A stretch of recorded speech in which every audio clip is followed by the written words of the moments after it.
Para mí ha sido un honor, un tiki nervioso, que es mi primera rueda de prensa como político, pero a mí a convocar, membro de prensa a rede de prensa defensa para um tópico somente importante.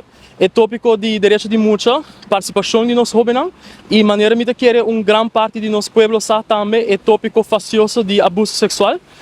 Recém me estava em programa de noticiero onde me apresentar tique de nossa ideia para com nossa wak nós muito me ser tique mais proteção. Me quero introduzir mesmo para esse que ainda não conhecem. Meu nome é Leonardo Rafael Figueroa. Atualmente me tenho 22 anos de idade. Me da estudante de direito na Universidade de Aruba e me da forma parte do partido político o mais novo de Aruba, que chama PDP. Of para eigenlijk para partido direção politéia.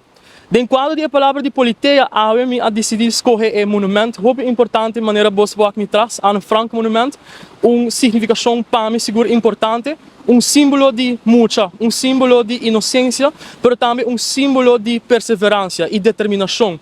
E é falta de atenção para o qual vira lá me conhecida é proteção que nós brindando na nossa muita não. Lo qual a mim quero papi tique de budget é aspecto de direito de muita na Aruba nós temos tratado e tratado aqui também dá conta para tur muita de idade 0 para 18 anos e importante para Aruba sata que a nossa 22 anos leu. Nossa 22 anos leu foi tratado de direito internacional e tem outro protocolo que aqui é da sem guardo ratificar.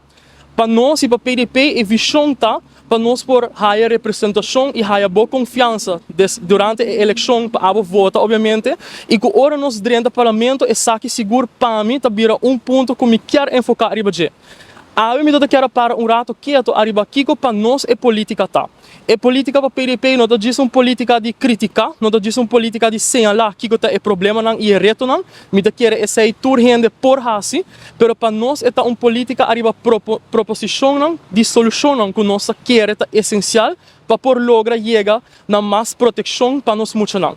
Lo qual nós hasi aveta, nós hasi entrega de algum lobverzoek, palavra integridade não é algo que nós por ministra inventar, é algo que já de 1990 todos os cidadãos no país aqui tinha direito para peticionar alguma informação.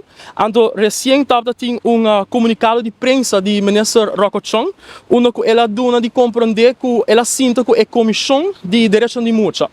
Lo qual nós pedimos, prometo que nós vamos criticar e a mim também questionar, a mim ainda nós entregar petição na governo de Aruba, lobverzoek, para o ministro de Justiça por brindar nos que todo documento que durante a ano a comissão aqui a haia, que está eigenlijk é estudo que a comissão aqui a hasi, com leu a comissão aqui está para por dar uma ideia de como nós sabemos para proteger nos muito não e se a comissão também tem sugerência não para o governo para nós é interessante passar que está é sugerência aqui.